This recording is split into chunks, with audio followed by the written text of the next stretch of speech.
And a great example of our society crumbling is SNL. When our comedians turn to madness and propaganda, you know we're going to be in for it. So see if you can pull a laugh out of this highlight from Saturday Night Live last week. Pull my finger. No. Laugh. I need it. I need you to laugh so hard. Like the way I laughed when the doctor asked if I got pregnant on the way over to the clinic because I wasn't very far along. And that is one of my favorite jokes to this day. I love that joke. It's such a good joke. Not like a funny ha-ha joke, but like a funny you're not an awful person and your life isn't over now joke. The best kind.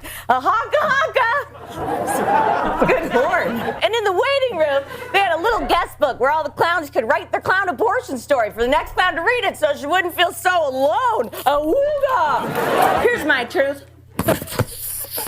I know I wouldn't be a clown on TV here today if it weren't for the abortion I had the day before my 23rd birthday. Clowns have been helping each other end their pregnancy since the caves. It's going to happen, so it ought to be safe, legal, and accessible. We will not go back to the alley. I mean, the last thing anyone wants is a bunch of dead clowns in a dark alley. If you didn't catch it, it's just her proselytizing for abortion the entire time. And I love that it used to be, it's always, the slippery slope is always true. The Democrats in the 90s were like, oh, we want it to be safe, legal, and rare. And now the term is safe, legal, and accessible because they never cared about it being rare at all. More black children are aborted than born in New York. It's absolutely insane. But I love that you can see the truth in jest happening in front of us. I mean, an attempt at jest. That, I never would have had the career I had if I didn't have an abortion when I was 23, like sacrificing life for hopefully prosperity. This is no different than Malach in the Bible, people sacrificing children to have a good harvest or some nonsense like that. It's just wild to see that played out on SNL, right?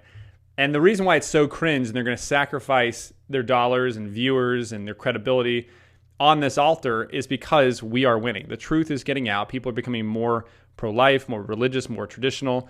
People are waking up to these realities. You can see this played out in the different courts in different states with different laws going into effect. It's very encouraging. I hope Roe v. Wade will be overturned in my lifetime, and I really think it has a good shot of it. And it is shocking to see the religious zealots to this ideology too. And they don't care about money because in their eyes, we are pure. We are pure in the eyes of the progressive priests, this progressive religious worldview. Like they are pure by sacrificing jokes and being absolutely unfunny and unbearable on camera because now they are pure and they're living out their creeds as far as like a progressive type of religion, and they're going out and saying what needs to be said. And it is crazy to see SNL. SNL did used to be funny. My parents did let me watch that back in the day, specifically when they were impersonating the different presidents. They always thought it was pretty funny. I remember watching Al Gore in the 2000s about his lockbox and all that kind of stuff. Another reason this is kind of encouraging, and kind of what it shows me, is that they are getting very, very desperate. This is not great. It's not great comedy. It's not great writing.